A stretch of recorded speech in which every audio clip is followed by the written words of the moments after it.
अब धीरज सर थोड़ा आप लोग को बताएंगे कि किस तरह से बायोलॉजी का प्रिपरेशन करना चाहिए और कौन कौन सा टॉपिक है जहां पर आपको बहुत ज्यादा वर्क करने का जरूरत होता है।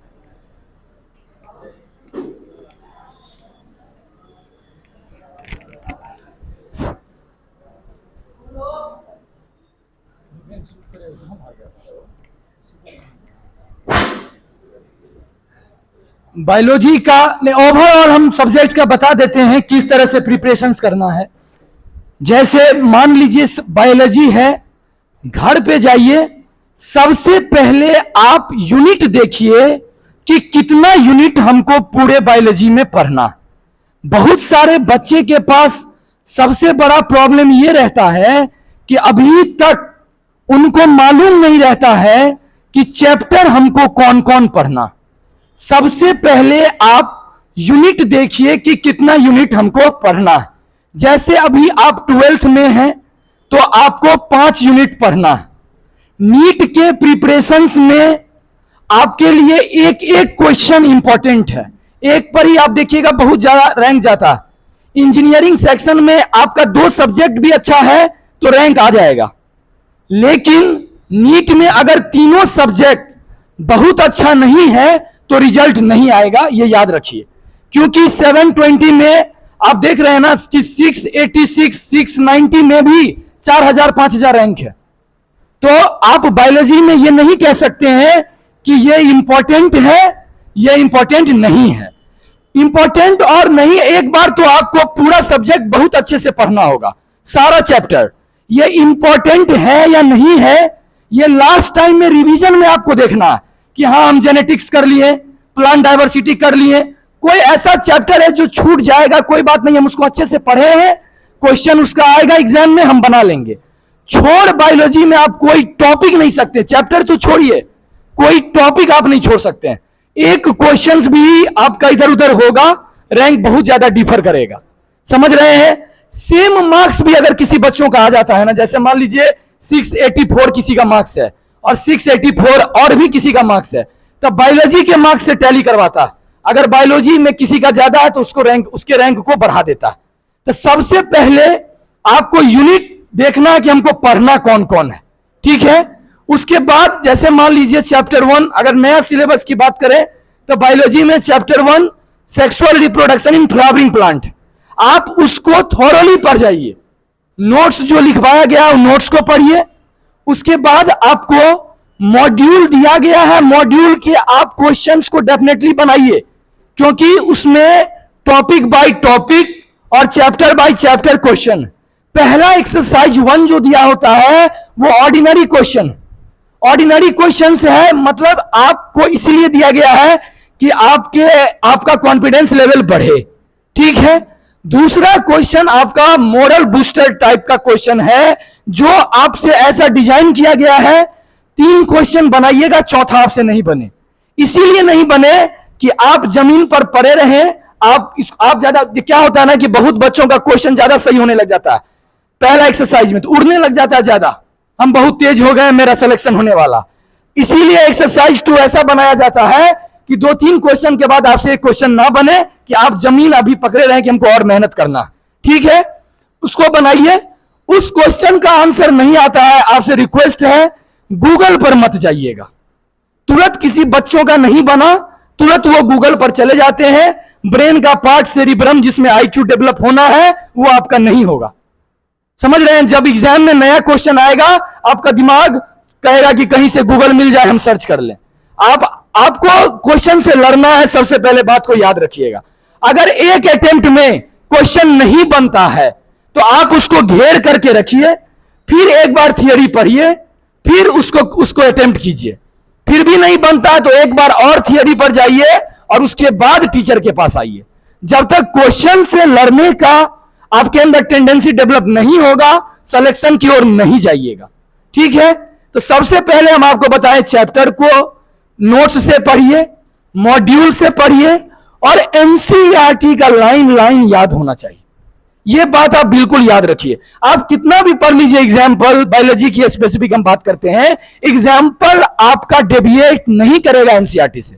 मान लीजिए अगर डिप्लोप्लास्टिक ऑर्गेनिज्म हम लोग को पढ़ना है और हजारों ऑर्गेनिज्म है डिप्लोब्लास्टिक, कोई एक ऐसा नाम वो दे देगा आप नहीं बना, आप क्या छोड़िए टीचर भी नहीं बना पाएगा, 1000 उसको नाम थोड़ी याद होगा। तो जो आपका एग्जाम्पल एनसीईआरटी में है उस एग्जाम्पल को फोकस कीजिए पूरी तरह से। एग्जाम्पल में कभी भी बात डायग्राम में भी आप एनसीईआरटी के डायग्राम पे चलिए, समझ रहे हैं। तो सबसे पहले चैप्टर बनाइए, उसके बाद मॉड्यूल का क्वेश्चन बनाइए। मास्टर द एनसीईआरटी आता है अरिहंत का, ठीक है ना। हम किसी पब्लिकेशंस को ये नहीं कर रहे हैं, लेकिन मास्टर द एनसीईआरटी में क्वेश्चंस एनसीईआरटी से है, आप उसको बनाइए। और उसके बाद 37 इयर्स एमटीजी या किसी भी पब्लिकेशंस के क्वेश्चंस को जरूर बनाइए, क्योंकि वही क्वेश्चन है जिससे आपको पता चलता है कि कैसा पैटर्न्स एग्जाम में आने वाला, ठीक है ना। यही चलिए शॉर्ट नोट्स आप देखिएगा, जिस बच्चों का रैंक आता है उसमें एक रहता है कि वो शॉर्ट नोट्स बनाते हैं। ये शॉर्ट नोट्स बहुत हेल्प करेगा जब एग्जाम के एक वीक पहले आप पूरा चैप्टर नहीं पढ़ पाइएगा, पूरा थियरी भी उसका नहीं पढ़ पाइएगा, बस आप शॉर्ट नोट्स देखिएगा, आपको याद आ जाएगा कि इस चैप्टर में क्या क्या इंपॉर्टेंट, आप उसको अंडरलाइन कीजिएगा।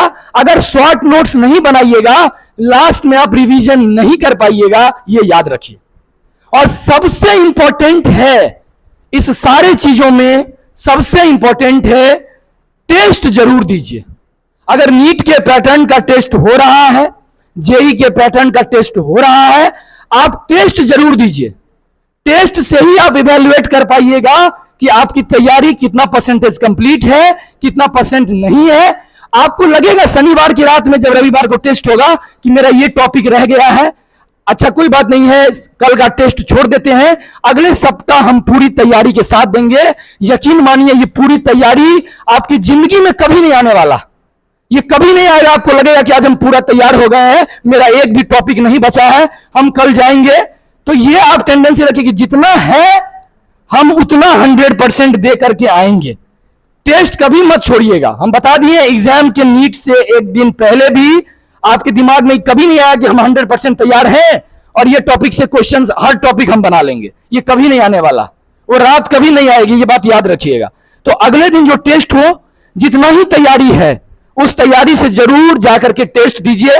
जो क्वेश्चन गलत हुआ है उसको घेरिए और फिर से एक बार थियरी को देखिए, सोचिए कि क्यों गलती हुआ। माइनर अगर आप सही ढंग से पढ़े हैं ना तो क्वेश्चन माइनर मिस्टेक से ही गलती होगा। ऐसा नहीं होगा कि कोई क्वेश्चन आपको आ ही नहीं रहा था, ऐसा कभी नहीं होगा अगर एक बार अच्छे ढंग से पढ़ लिए। माइनर मिस्टेक्स से क्वेश्चन गलत होगा।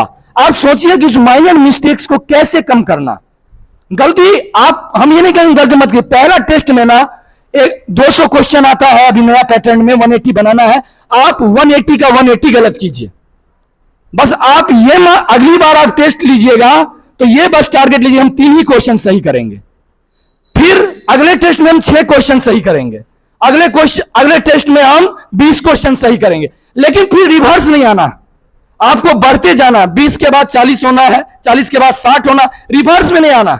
फिर 40 के बाद ऐसा हम क्या बोले हैं, पहला टेस्ट में 180 में 180 गलत हो रहा कर लीजिए, अगले टेस्ट में आपको सिर्फ 3 क्वेश्चन सही करना, फिर 3 और ऐसे करते करते आप 20 टेस्ट 30 टेस्ट के बाद 180 तक पहुंच जाइएगा। 180 क्वेश्चन, हम पहले ही बोले रिवर्स नहीं आना।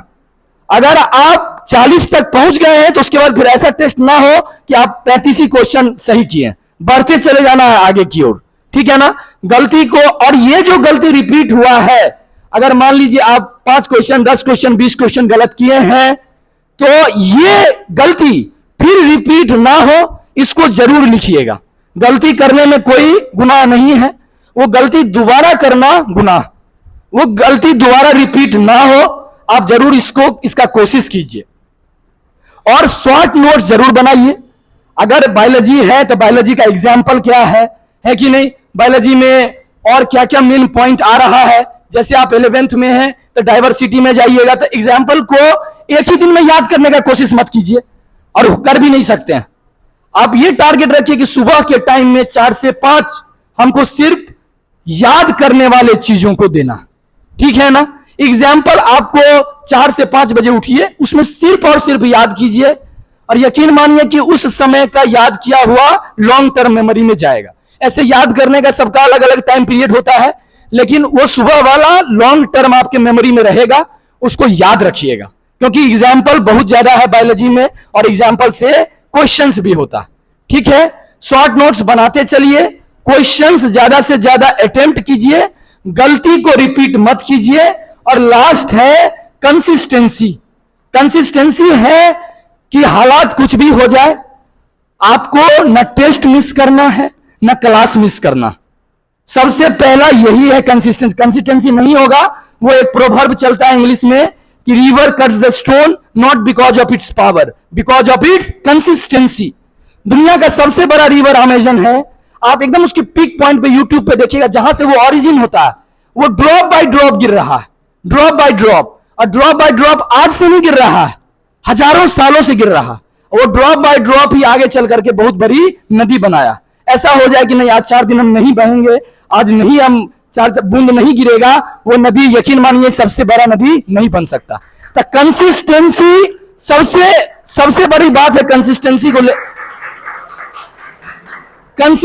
को लेके चलिएगा, सिचुएशन कुछ भी हो, आप ना टेस्ट मिस कीजिएगा ना पढ़ाई मिस कीजिएगा। आप 2020 में जब विमेंस क्रिकेट टीम इंग्लैंड जा रहा था दौरे पे, तो एक फर्स्ट ड्रॉन बैटिंग करने आती है कृष्णा पुनिया करके ऐसे, या प्रिया पुनिया उसका नाम है बैट्समैन।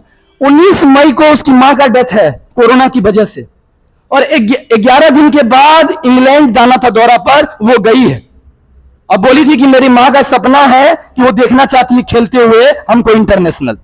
तो देखिए कितना मेंटली लोग स्ट्रांग होंगे जो 5 दिन 7 दिन के बाद फिर से एक लड़की, पिछले बार हम जब अवार्ड फंक्शन हुआ था उसमें 92 नाम था, 92 एक लड़की का मार्क्स था, है कि नहीं, कावेरी नाम था, जब पिछली बार अवार्ड हुआ उसमें कुछ आया हूं, देखें उसकी मां का डेथ हुआ था 12th में, हम पढ़ा रहे थे तब, और 6ठे दिन हम उसको क्लास में देखें।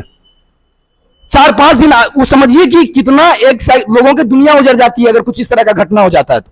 और 6ठे दिन हम उसको देखें क्लास में उसी कॉन्फिडेंस के साथ, क्योंकि दुनिया को कोई मतलब नहीं आपकी समस्याओं से, ये बात आप याद रखिएगा।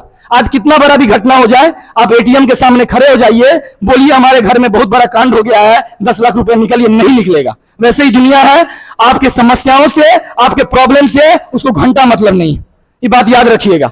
वो एक चीज देखेगी, रिजल्ट है तो है, आप आकर के बैठिएगा कुर्सी पे, रिजल्ट नहीं है आपको कोई पूछने नहीं जाएगा, आपसे कोई फोन से बात करने वाला नहीं। रिजल्ट है तो टीचर आपसे पूछ करके टाइम लेगा कि टाइम है तुम्हारे पास, 10 मिनट आइए क्लास में मोटिवेट कर दीजिए। नहीं है तो टीचर आपके मैसेज का जवाब नहीं देगा, ये बात याद रखिएगा। तो आपको दुनिया से अलग करेगी आपका सक्सेस। आप भी चाहते हैं कि अगली बार कुर्सी पर आए, बैठें, लोग आपसे क्वेश्चन पूछें, समझ रहे हैं, आपका कोई नाम हो, मोहन हो, सोहन हो, कोई नहीं खोजने जा रहा, समझ रहे हैं ना। रिजल्ट है तो आपको बुलाया जाएगा, निश्चित रूप से आइएगा, लोग आपकी बातों को सुनेंगे।